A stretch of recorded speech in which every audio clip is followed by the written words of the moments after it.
ఆంధ్రప్రదేశ్లో వైసీపీ అధికారంలో ఉన్న సమయంలో గ్రానైట్ దందా, ఇసుక దందా, భూదందా, ఎర్రచందనం స్మగ్లింగ్ జరిగిందని ఆరోపణలున్నాయి.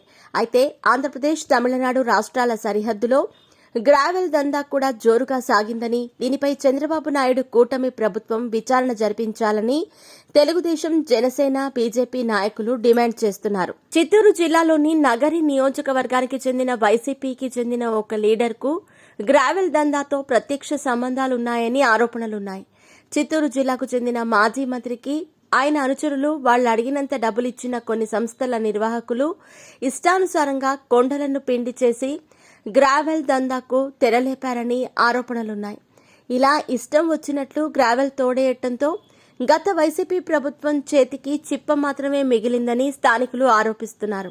చిత్తూరు జిల్లాలో ఎక్స్ప్రెస్ రహదారులు నిర్మిస్తున్న సంస్థలు సైతం గత వైసీపీ ప్రభుత్వంలో మంత్రిగా పనిచేసిన ఓ వ్యక్తి అండతో ఇష్టం వచ్చినట్టుగా గ్రావెల్ దందాకు తెరలేపి మట్టిని తవ్వేశారని ఆరోపణలున్నాయి.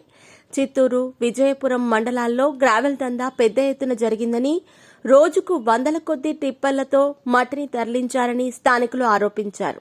జగన్నాథపురం, మహారాజపురం, పాతర్కాడు, విజయపురంలో వైసీపీ నాయకుల అండతో ప్రతిరోజు వందలాది ట్రిప్పర్లలో గ్రావెల్ మట్టిని తమిళనాడుకు తరలించారని స్థానికులు ఆరోపించారు.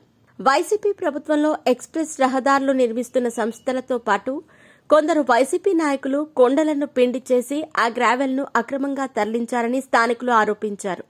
ఒక సర్వే నెంబర్లో మట్టిని తవ్వుకుంటామని గనుల శాఖకు చెప్పి మరో సర్వే నెంబర్లో అక్రమంగా మట్టిని తవ్వేశారని ఆరోపించారు.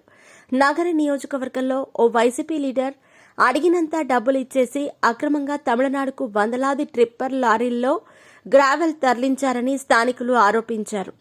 ఈ సందర్భంలో అక్రమ గ్రావెల్ దందాను అడ్డుకున్న టీడీపీ, బీజేపీ, జనసేన నాయకుల మీద అక్రమంగా కేసులు కూడా పెట్టించారని, ఆ కేసుల విచారణ ఇంకా పెండింగ్లో ఉన్నాయని ఆ పార్టీల నాయకులు ఆరోపించారు. వైసీపీ పాలనతో ఆంధ్రప్రదేశ్, తమిళనాడు రాష్ట్రాల సరిహద్దులో జరిగిన గ్రావెల్ దందాపై విచారణ జరిపించాలని చిత్తూరు జిల్లాకు చెందిన టీడీపీ, బీజేపీ, జనసేన పార్టీల నాయకులు కూటమి ప్రభుత్వానికి మనవి చేశారు.